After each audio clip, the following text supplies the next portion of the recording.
देख रहे हैं इन डार्क राजकुमार के साथ। इन डार्क में आज की कहानी हमारे साथ शेयर की है लोकेश जी ने, जिसका शीर्षक है किन्नर का जनाजा। तो सबसे पहले लोकेश जी, आपका बहुत बहुत धन्यवाद अपनी कहानी हमारे साथ शेयर करने के लिए। दोस्तों, अगर आपके पास भी ऐसी कोई कहानियां हैं तो हमारे साथ जरूर शेयर करें। हमारे इंस्टाग्राम आईडी पर, इंस्टाग्राम आईडी है network_33, जिसका लिंक नीचे डिस्क्रिप्शन बॉक्स में दिया गया है। तो चलिए बढ़ते हैं आज की कहानी की ओर। लोकेश जी बताते हैं कि यह उन दिनों की बात है जब मैं काम के चलते बसई में रहता था। वैसे तो मैं बोईसर का हूँ, महीने में 1-2 बार घूमने भी जाता था। खैर हुआ कुछ ऐसा था कि अगले दिन रक्षाबंधन था, तो मैं और मेरी बुआ का लड़का देर रात काम खत्म करके वहीं से ही गांव के लिए निकल गए। वसई से मेरा घर तकरीबन 80 किलोमीटर दूर है। यहीं कोई 2.5 घंटे का रास्ता होगा वसई से बोईसर का। चलते वक्त रास्ते में मेरी बुआ के लड़के को भूख लगी, तो हमने वहीं हाईवे पर एक ढाबे पर अपनी बाइक रोकी और खाना खाया। खाना खाने के बाद हम लोग वहां से निकले तो वक्त हो रहा था रात के 12:30 बजे का। लगभग 1 घंटे बाद हमने हाईवे से टर्न लिया, जो कि बोईसर के लिए शॉर्टकट रास्ता था। अब हम एक वीरान सड़क पर थे।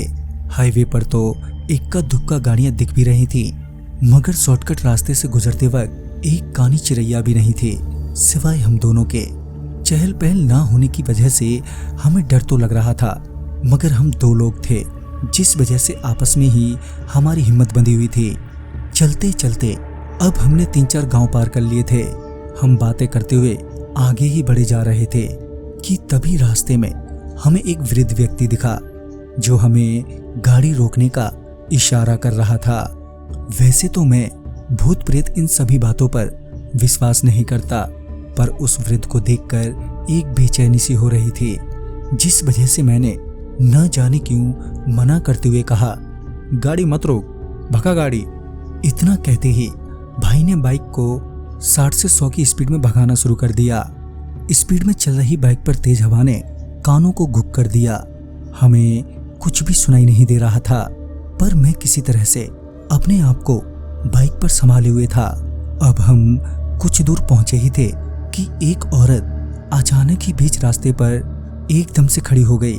तभी भाई ने एकदम से ब्रेक मारा, जिस वजह से बाइक फिसलते हुए काफी दूर जाकर गिरी। हम दोनों को काफी चोट आई, मगर हमने कैसे भी करके अपने आप को संभाला और हम वहां से भागने लगे। वहीं 2 किलोमीटर की दूरी पर एक गांव था, जिसका नाम नागझरी है।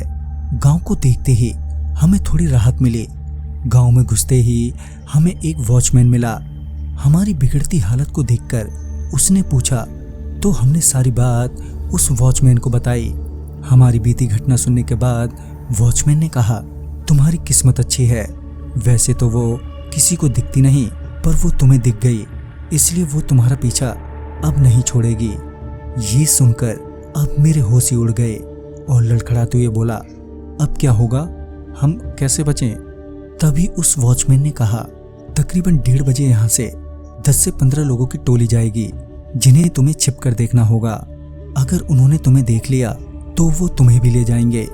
फिर कुछ देर बाद वहीं एक रास्ते से एक टोली निकली, जिसमें कुछ लोग एक किन्नर को मारते पीटते ले जा रहे थे और कुछ ही दूरी पर ले जाकर उसे जला दिया। ये सब देखकर हमारी हालत ही खराब हो गई। हमें डर था कि कहीं उन लोगों ने हमें ना देख लिया हो, क्योंकि इतना भयानक दृश्य हमने अपनी जिंदगी में पहली बार ही देखा था। खैर हमने ये बात वॉचमैन को बताई, तो उसने कहा, ये माजरा यहाँ पर पिछले 1 साल से चल रहा है, क्योंकि सड़क हादसे में 1 साल पहले एक ट्रक ने कई लोगों को कुचल दिया था, जिसके चलते उनकी मौत हो गई थी, जिसमें एक किन्नर भी था। इन सभी बातों के बाद वह हमें अपनी कुठरिया में ले गया और सोने को कहा। पूरी रात उस हादसे को सोचते हुए ही गुजर गई, और जब सुबह हुई तो हमारा शरीर बहुत ही दर्द कर रहा था। तभी हम वॉचमैन को उसी जगह पर लेकर गए जहां हमारा एक्सीडेंट हुआ था। वहां जाते ही हम ताजुब कर रहे थे कि भला ऐसे कैसे हो सकता है, क्योंकि हमारी बाइक तो बुरी तरह से टूट गई थी। फिर वो ठीक कैसे हुई, मानो कोई एक्सीडेंट ही नहीं हुआ हो।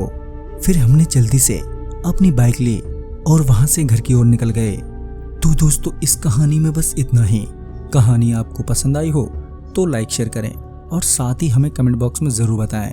तो मैं आपका दोस्त राजकुमार जल्द ही मिलूंगा आप ही की भेजी हुई एक नई कहानी के साथ। तब तक के लिए बाय एंड टेक केयर।